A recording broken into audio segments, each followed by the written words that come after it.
आज हमारा टॉपिक है यूरिनोजेनिटल सिस्टम। तो पिजन होता है, उसमें यूरिनरी और जेनिटल सिस्टम दोनों को साथ में कंबाइन करके इसका डिस्कशन किया जाता है, क्योंकि इसका जो यूरिनरी सिस्टम है और जो जेनिटल सिस्टम है वो एक दूसरे से स्ट्रक्चरली जुड़े हुए होते हैं। ये फंक्शनली एक दूसरे से अनरिलेटेड होते हैं, फिर भी इन दोनों का एक साथ में डिस्कशन किया जाता है। तो आज हम इस वीडियो में जो डिस्कस करेंगे वो सिर्फ है यूरिनरी सिस्टम। ठीक है, यूरिनरी सिस्टम क्या होता है कि इसमें दो सेक्सेस होते हैं, मेल एंड फीमेल। तो दोनों में जो यूरिनरी सिस्टम है वो सेम होता है। तो आज हम इसी के बारे में डिस्कशन करेंगे, और जो नेक्स्ट वीडियो होगी उसमें हम इसके जेनिटल सिस्टम का अलग अलग मेल और फीमेल लेके डिस्कस करेंगे। तो चलिए हम शुरू करते हैं आज की वीडियो। तो सबसे पहले हम देखते हैं कि इसके जो यूरिनरी सिस्टम है उसमें कौन कौन से पार्ट्स होते हैं। तो उसमें एक जो 1 पेयर ऑफ किडनीज होता है और 1 पेयर ऑफ यूरेटर होता है। ठीक है, ये होता है इसका मेन फंक्शन। तो अब हम जो जैसे कि ये वाला पार्ट है, ये तो इसका जेनिटल सिस्टम में हम इसको हटा देते हैं।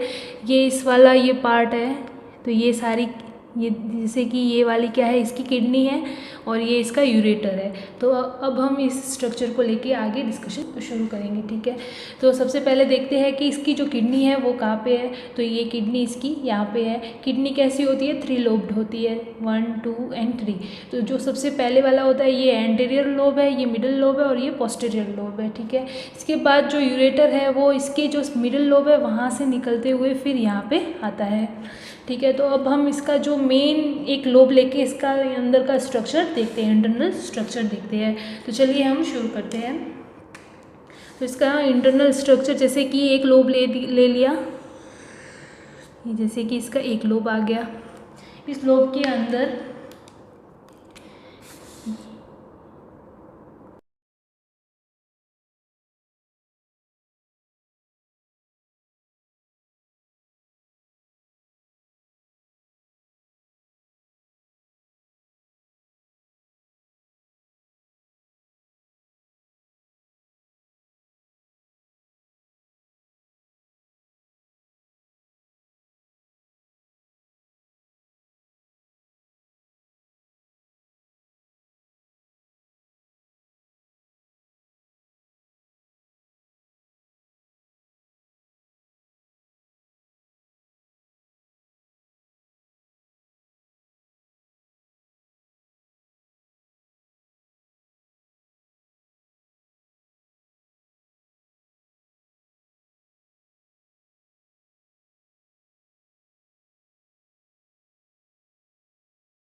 तो ये इसका इंटरनल स्ट्रक्चर।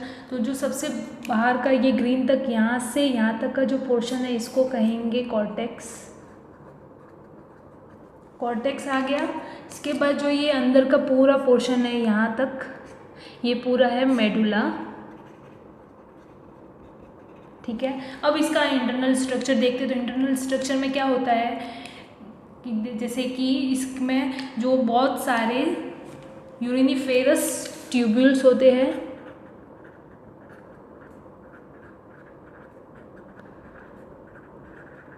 यूरिनिफेरस ट्यूब्यूल्स होते हैं, जैसा कि हम ह्यूमन बॉडी में देखते हैं। तो उसका स्ट्रक्चर कैसे होता है वो एक बार बता देती हूँ। उसके बाद जो इस स्ट्रक्चर में वो किस तरह से सिचुएटेड होते हैं वो देखेंगे।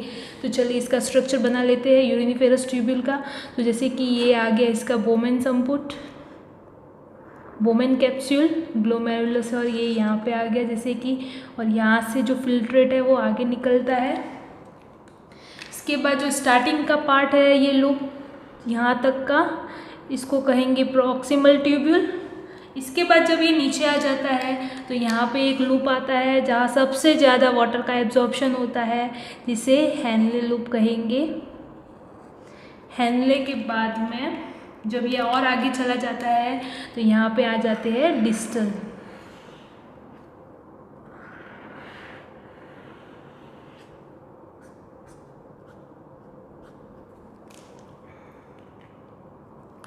तो ये क्या है, किसका स्ट्रक्चर है, यूरिनिफेरस ट्यूब्यूल्स का।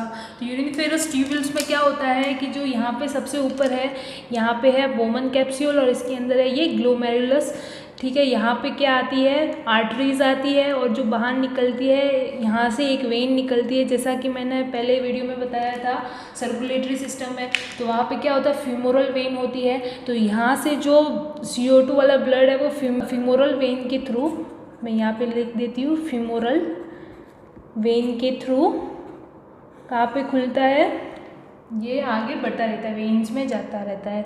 तो ये फीमोरल वेन है जहाँ से ये रीनल में खुलता है। तो ये था हमारा, ये वेन आ गया। इसके बाद क्या होता है कि ये ग्लोमेरुलस है, यहाँ पे सबसे पहले ब्लड आता है।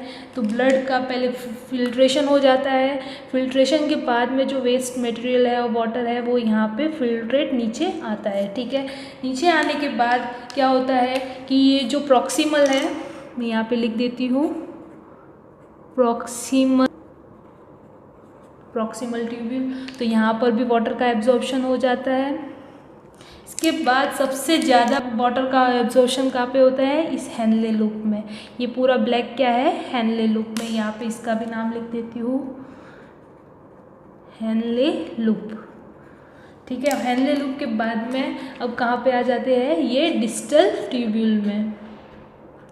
तो डिस्टल ट्यूब्यूल के बाद में ये फिर कहाँ पे जाती है, कॉम्पैक्ट डक्ट में, जहाँ पे बहुत सारे यूरिनिफेरस ट्यूब्यूल्स है वो आके यहाँ पे जुड़ते हैं। उनकी जो डिस्टल जो ट्यूब्यूल होता है वो यहाँ पे कॉम्पैक्ट डक्ट में आके खुलता है और ये कॉम्पैक्ट डक्ट फिर वहाँ से बाहर निकल के यूरेटर में जाता है। अब जो ये यूरिनिफेरस ट्यूब्यूल है उसकी जो सिचुएशन है वो हमारे जो किडनी है उसमें किस तरह से होती है, तो वो देखते हैं अब। तो यहाँ पे क्या होता है कि इसका जो बोमन कैप्सूल है तो वो तो मेडुला में होता है यहाँ पे, ठीक है। मेडुला में आ गया, यहाँ पे ग्लोमेरुलस और ये वेन्स और आर्टरीज आ गई। इसके बाद जो इसके प्रॉक्सिमल ट्यूब्यूल, हेनले लूप और जो डिस्टल ट्यूब्यूल है वो कहाँ पे आते हैं, इस रेड वाले जोन में। तो ये कहाँ पे आते हैं, मेडुला में। तो कॉर्टेक्स में क्या आता है, इसके बोमन कैप्सूल और ग्लोमेरुलस। इसके बाद जब ये हेनले लूप के बाद डिस्टल लूप आता है तो इसका थोड़ा सा पोर्शन कॉर्टेक्स में चला जाता है। तो ये इस तरह से इसकी जो पोजीशन होती है तो ये यहाँ पे पाए जाते हैं। इसके बाद ये सारी जो यूरिनिफेरस ट्यूब्यूल्स है इसमें बहुत सारी होती है, मैंने तो सिर्फ एक स्ट्रक्चर बताया है। जो ह्यूमन में यूरिनिफेरस ट्यूब्यूल्स होती है उससे कहीं गुना ज़्यादा इनमें पाई जाती है, ठीक है। तो यहाँ से फिर ये बहुत सारी जो यूरिनिफेरस ट्यूब्यूल्स हैं उनकी जो डिस्टल ट्यूब्यूल है वो यहाँ पे कंबाइन हो जाती है बहुत सारी, ठीक है। और यहाँ पे क्या बनाती है, कॉम्पैक्ट डक्ट, ठीक है। तो ये बहुत सारी कॉम्पैक्ट डक्ट आ गई। ये सारी कॉम्पैक्ट डक्ट मिलके किस में जाती है, यूरेटर में। तो ये हमने इसका एक स्ट्रक्चर तो देख लिया एक लोब का। इसी तरह इसमें भी पाया जाता है, इसमें भी पाया जाता है और इसमें भी पाया जाता है। और सारे कंबाइन होगी, जैसे कि यहाँ का जो इसका जो वेस्ट मटेरियल है जो कॉम्पैक्ट डक्ट से बाहर आ रहा है तो वो यूरेटर यहाँ पे है। तो यहाँ पे अंदर की और इस स्ट्रक्चर में सही से नहीं दिखाया हुआ है लेकिन ये अंदर तक होती है। ये जैसे कि जो ऊपर वाली लोब है ये नीचे तक हाइट में ज़्यादा होती है और जो इससे जो मिडिल लोब है वो इस तरह से ऊपर होती है। तो इस कारण क्या होता है कि ये सारी तीनों एक दूसरे से जुड़ी हुई है। तो ये यहाँ पे यूरेटर में आ जाती है। यूरेटर में आने के बाद फिर क्या होता है, यहाँ से ये आगे चले जाते हैं, ये वेस्ट एक्सक्रीटरी। तो जो सारा जो वेस्ट मटेरियल है वो कहाँ पे आ जाता है, यूरेटर में। और यूरेटर से फिर आगे चले जाते हैं और फिर कहाँ पे आते हैं, क्लोका में। तो यहाँ पे एक इम्पॉर्टेंट जो याद रखने की बात है वो क्या है कि इनमें यूरेटर ब्लैडर नहीं होता है, यूरेटर ब्लैडर नहीं होता है। यूरेटर ब्लैडर क्या होता है, जहाँ पे यूरिन कलेक्ट होके वहाँ पे रहती है, लेकिन इनमें नहीं होता है। ये नहीं होने का कारण क्या है, क्योंकि इस वजह से उनका वेट है वो कम हो जाता है और जो फ्लाइट में इसके वेट के कारण कोई प्रॉब्लम नहीं आती है। ये एडेप्टेशन के थ्रू इनमें ये यूरेटर ब्लैडर की कमी आती है, ठीक है। तो यूरेटर ब्लैडर नहीं होता है, ये हमें याद रखना है। इसके बाद जो वेस्ट मटेरियल है वो यहाँ से निकल जाते हैं। तो यहाँ पे क्या होता है कि जो वाटर का बहुत ज़्यादा ही एब्जॉर्प्शन हो जाता है और जो वेस्ट मटेरियल है सेमी सॉलिड स्टेट में आ जाता है, ठीक है, सेमी सॉलिड स्टेट में आ जाता है, ठीक है। और इसके बाद जो इसका जो वेस्ट मटेरियल है, वेस्ट मटेरियल में क्या होता है, यूरेट्स होते हैं और यूरिक एसिड होते हैं, इनमें यूरिया नहीं होता है, इस कारण इनको क्या कहते हैं, यूरिकोटेलिक बर्ड्स। इस तरह का रेप्टाइल में भी होता है, तो इस कारण इसका ज़्यादा से ज़्यादा वाटर एब्जॉर्ब हो जाता है और सिर्फ जो कुछ वेस्ट मटेरियल्स होते हैं वो यूरेट्स और यूरिक एसिड के फॉर्म में निकल जाते हैं।